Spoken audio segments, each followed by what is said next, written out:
Hello Taurus, and welcome to your Lunar Cycle Insights video, beginning with the new moon in Gemini on the 13th of June and culminating with the new moon solar eclipse, the first eclipse of eclipse season, which will be in the sign of Cancer on the 13th of July. So we have a huge lunar cycle ahead of us with 3 planets changing directions, and Uranus, who is newly installed in your sign, being quite activated at the moment. So it's a potent and powerful time for us all. This summer is going to be huge astrologically. So these insights are designed to give you a little bit of guidance as we head into this very intense period. So the new moon in the sign of the Twins will fall in your second house of values, of resources, of self-worth and abundance. So this is a really good time for you to rework your mental patterning around what you feel you deserve to receive. Perhaps you could create some affirmations or speak some intentions aloud about what you wish to manifest in your life on a physical level. The second house reminds us to ensure that we are receiving adequate compensation for the time and energy that we are expending. So if you are feeling undervalued or underappreciated, Taurus, this could be a wonderful time to make some changes, to begin anew, to begin afresh, to decide what is and what isn't acceptable for you. And this is particularly true as Mercury at this time will be moving into Cancer, into your third house of communication, of connection, of mental patterning and belief systems, in square to Chiron in your 12th house of the hidden, of the subconscious. So this can be a time when many deep thought processes are rising to the surface to be cleared for you. Anything that is self-sabotaging, anything which is blocking the flow of you really standing and speaking in your truth can start to come up, to be looked at, to be reworked, to be realigned, so that you can move with the lessons of Uranus in your sign and come into your truest, most authentic version of yourself, Taurus. Venus is going to be shifting into Leo as the new moon rises. She's going to be shifting into your 4th house of home and family. So this can be a period where you feel drawn to beautify your home space, beautify your surroundings on a physical level, but where you feel drawn to connect to nurture, to spend time with those people that you love. We also have Venus coming into square with Uranus in your sign, in your 1st house, as the new moon energies peak as well. So there could also be a sense here of needing to liberate yourself from old karmic, old family ties which are holding you back from that full expression of self. So there's a real sense of liberation in the air this summer that is focused around your sign. So you might find that that is something that gets triggered for you a lot over the coming months.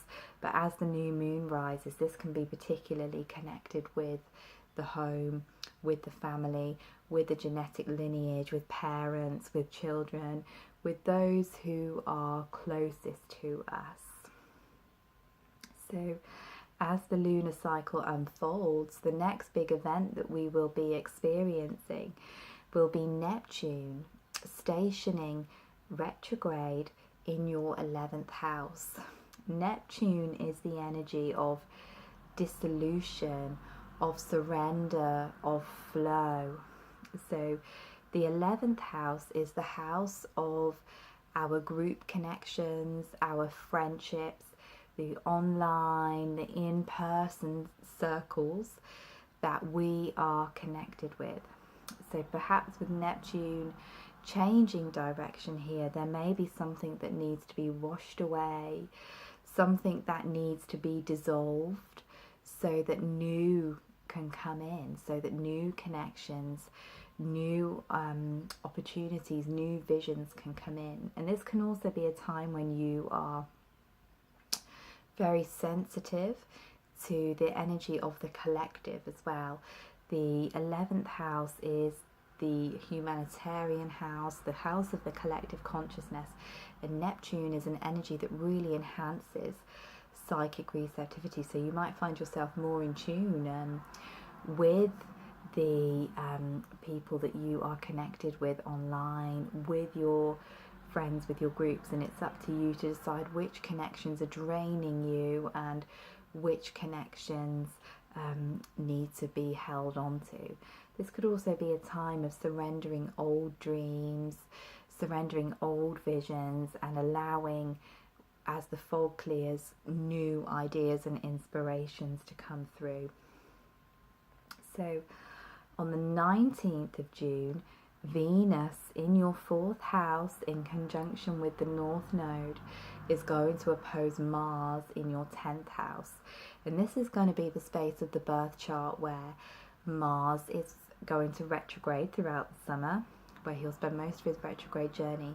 And it's also the house that he is in at the moment in conjunction with the South Node, our point of past karma, our point of release.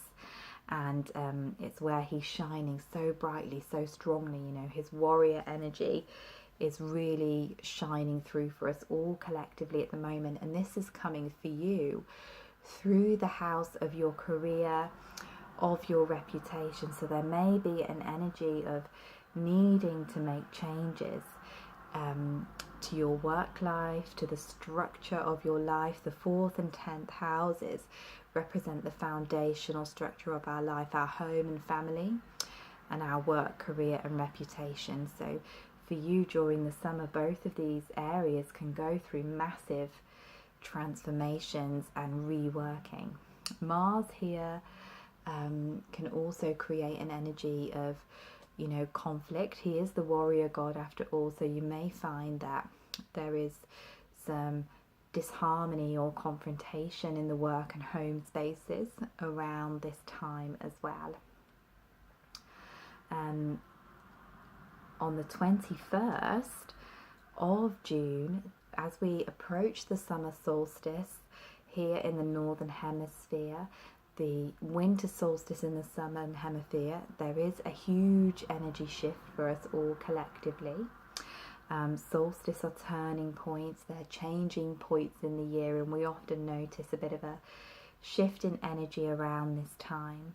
And for you, the sun will move into your 3rd house, your house of communication, of networking, in the emotional sign of Cancer. So we might see here again that deep need to connect with others emotionally, you know, to speak the words of your heart, especially as the sun will be squaring Chiron in your 12th house as he crosses the solstice threshold. So there could be a need for you to kind of share your deep feelings with others, share your needs. Perhaps you aren't feeling nurtured and supported and safe at this time, Taurus, and you need to vocalize that. You need to reach out for help and support. When the sun illuminates our 3rd house, we are generally more magnetic to other people. This can be quite a busy time of the year where there is communications going off everywhere. You know, people want to connect with you, your friends want to see you, your messages are constantly pinging. But with the Cancerian energy, you might just be feeling, oh, I just want some solitude. I just want to, you know, go within and realign myself. So it's really important to pay attention to your own needs at this time, Taurus. So as I mentioned earlier, Mars will be retrograding in your 10th house, and he will officially station on the 25th of June. So This is going to be a 2-month long period. Mars is going to be retrograde until the 27th of August. He's not going to leave his retrograde shadow until October this year, and he is going to be creating a series of squares to Uranus in your sign. So this can be a huge realignment of your career, of your work in the world, of the structural foundations of your life, Taurus. This can be a time for you to really decide where you want to put your energy, what things you wish to build, what things need to be let go of. And the key for you at this time is creating relationships, creating work atmospheres, creating offerings, creating friendships that are in alignment with your true authentic self. Uranus will not allow you to be anything other than who you truly are. So if it's not in alignment with that, the chances are it needs to dissolve at this time for you, Taurus. And this can also feel, as Mars squares Uranus in your sign, like a huge Kundalini activation. And this is something that's rising in the collective consciousness at this time, but is particularly amplified for you. So you may find yourself, like the phoenix in the fire, burning the old away so that the new can arise. But it's really important that we act during this period with conscious awareness, because there can be a tendency to just burn bridges and not look back. But we really need to ensure that we are channeling all of this fiery, passionate energies in ways that uplift and support us, in ways that nurture our dreams, rather than just acting or reacting on impulse. So just be aware, Taurus, that this is a time of huge change for you in some very core foundational parts of your birth chart. So hold yourself steady with that famous grounded earthy energy that you have. Know your worth and know your truth. Hold really steady and fast to your power as you move through this time. On the 28th of June, we will have a Capricorn full moon conjunct Saturn, which will be the ruler of the moon. So we have a very heavy earthy vibration. And for some of you, this may be creating a trine to your Taurus planets, which will add a beautiful energy of stability to kind of calm down all of the electrifying energy that's been going on recently. So this lunation is going to highlight for us all the area of our birth chart where Saturn has been transiting for the past 6 months. He moved into your 9th house at the winter solstice last year, and this is a transit that asks you to rewire, to reconfigure your belief systems and your truths. This is the area of the birth chart where we can really hold on to our ideologies, particularly spiritual ideologies that we believe are true. So this energy can highlight how far we have come. Perhaps if we look back, we will see the transformation that has already taken place. And the essence, I feel, of the Saturn transit in the 9th house is to know that all of the answers are inside of you already. If you have been looking to people, to gurus, to teachers outside of yourself seeking answers, this energy can remind you that all you need to know is already within you, in your own intuitive wisdom. You don't need to seek any further. This can also be an energy with Saturn in the 9th house where we are expending a lot of our time and energy towards learning something new. Quite often it's a spiritual endeavour. It can be a course, a workshop that we are working with, or it can even be a more mundane type of study. And this full moon will kind of highlight and ground all of that energy for you and bring some clarity through about what your next steps forward might be. And it can also reveal to you how far you have come reaching for your visions and goals. The ninth house, the Sagittarius, the Archer, our higher vision, you know, shooting and aiming for the stars. So how far have you come in, you know, aligning your beliefs with your visions, with your dreams? And of course, that will be opposing the Cancer Sun in your third house as well. So reworking of connections. Perhaps you need to find a group of like-minded souls that can support you as you move through your journey of evolution and change with Uranus in your sign. So on the 9th of July, Venus is going to leave your 4th house and she's going to move into your 5th house.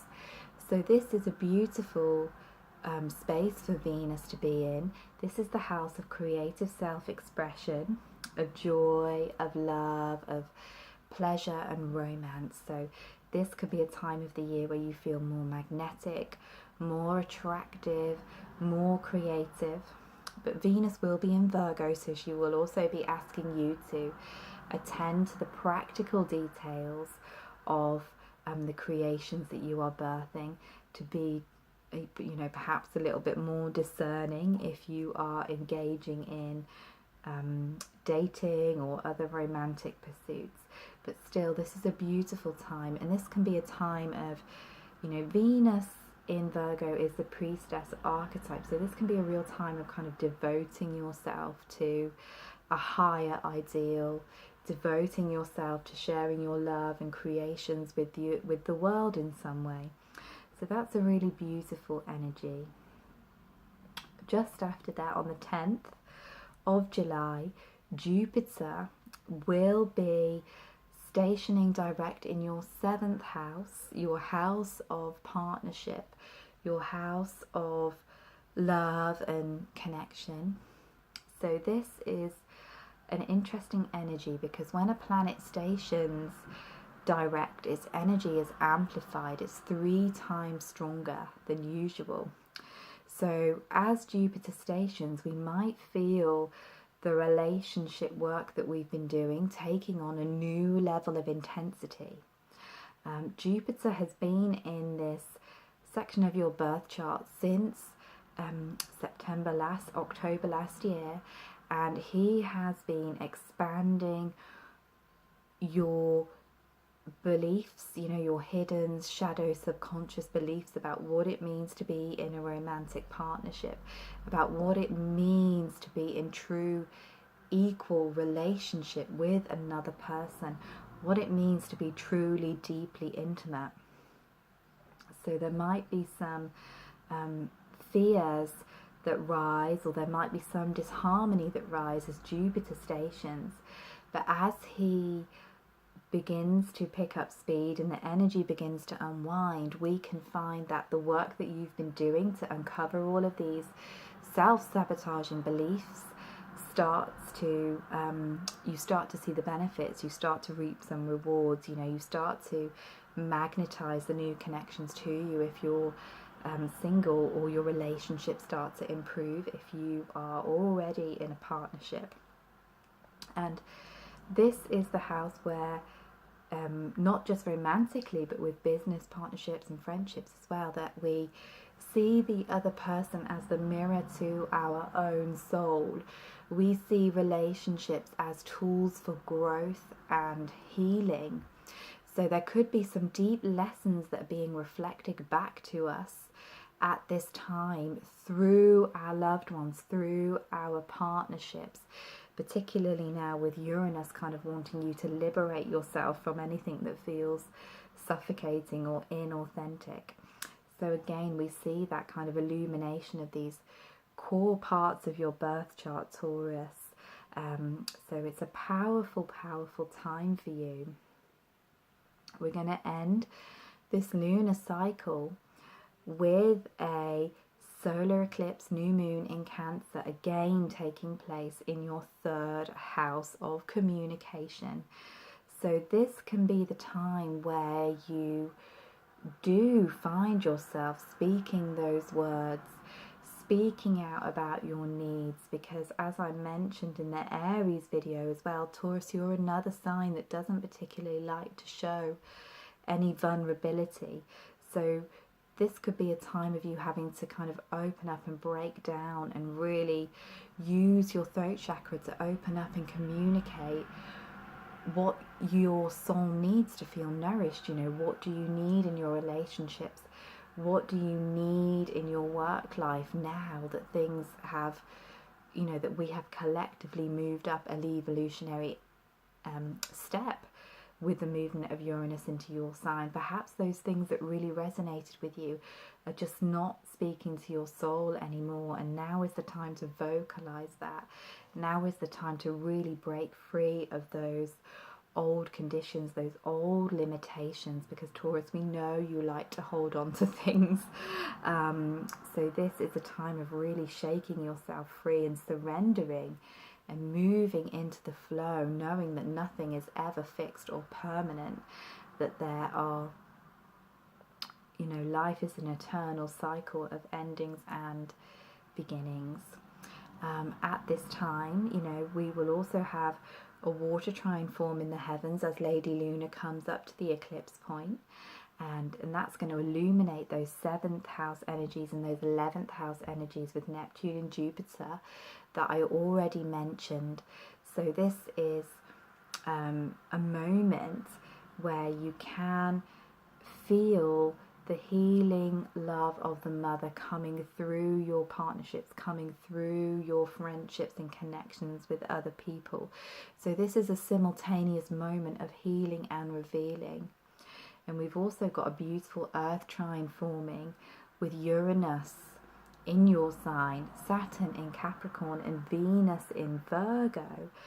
So there is an illumination of those parts of your chart which call you to express yourself, which call you to share yourself and your ideas and beliefs with the world. So this is the portal of manifestation where you can begin to ground your creations, begin to ground this new upgraded version of yourself into your reality. So I also wanted to pick a card for you, Taurus, and this is from the Isis Oracle deck, seeing as we're working so much with the energy of the Great Mother this month. And the card that I picked for you is Healing the Divine Masculine, Osiris Rises. And this is a really interesting energy, and it's something that will be happening very much in the collective as Mars goes retrograde.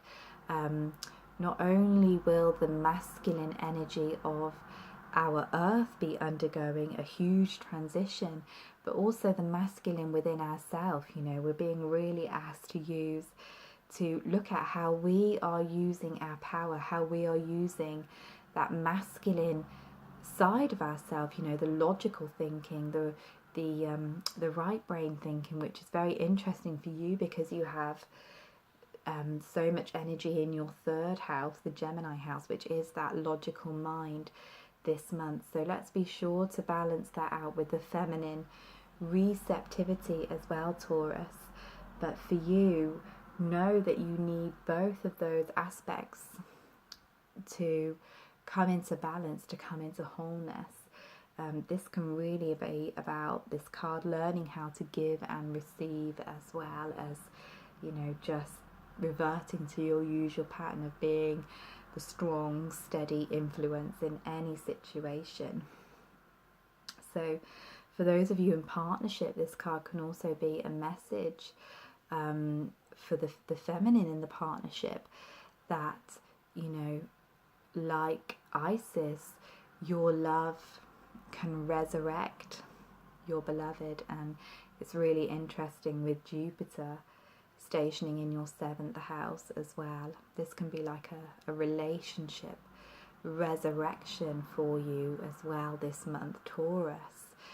So just be open, be soft, be receptive to the males in your life. And if you are a man watching this video, you can take this as a indication to open yourself up to receive healing from the feminine, from the women in your life, from the Great Mother herself. You know, allow yourself to soften, allow your armor to fall, and allow yourselves to be loved, Taurus. Thank you so much for watching this video. If you would like to connect with me further, there are the links to my Facebook pages and groups beneath this video. I am sending you so much love, beautiful Taurus people.